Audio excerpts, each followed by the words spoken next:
Moje ime je Olga Pantner. Predstavila vam bom inštrument, ki se imenuje zvonček.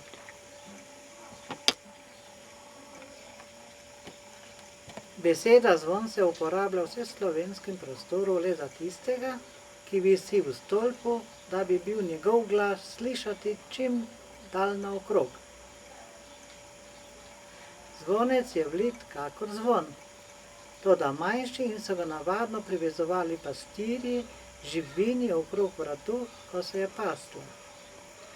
Zvončke pa obešajo pastirji ovcam in kozam. V nekaterih slovenskih pokrajinah pa jih uporabljajo pri svojih običajih, kot so porentovanje in pozvačin.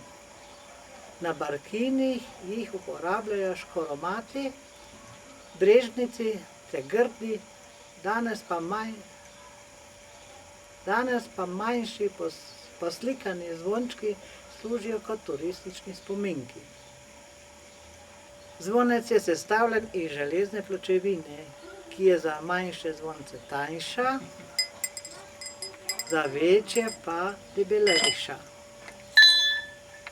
ker je od tega odvisen njihov glas.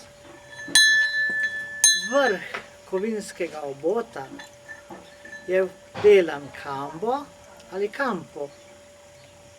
To je zanka iz železne ploščate palice.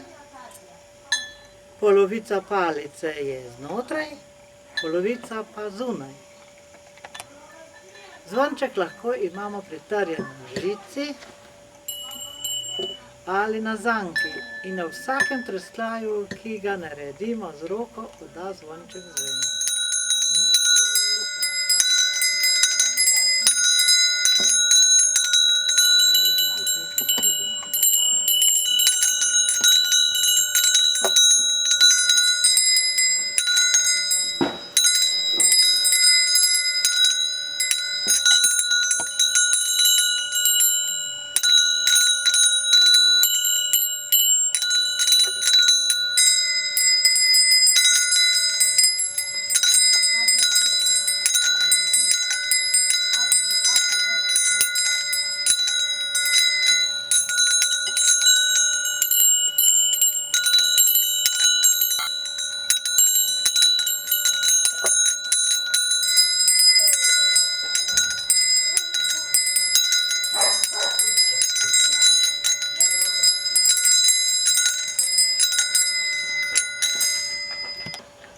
Zvonček je lahko spremljevalno glasbilo različnim inštrumentom, saj s svojim zvenom oplemeniti melodijo in ji podaja ritem.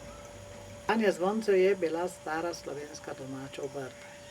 V krajinah, kjer je bila razvita rudarstvo in požinarstvo ter oglarjenje, tako izstopajo predvsem okolica Bohinja, Jesenice, posebej poznani pa so bili gorjanski zvonci. Ti so narejeni iz železne pločevine in od debeline pa je odvisno njihov glas.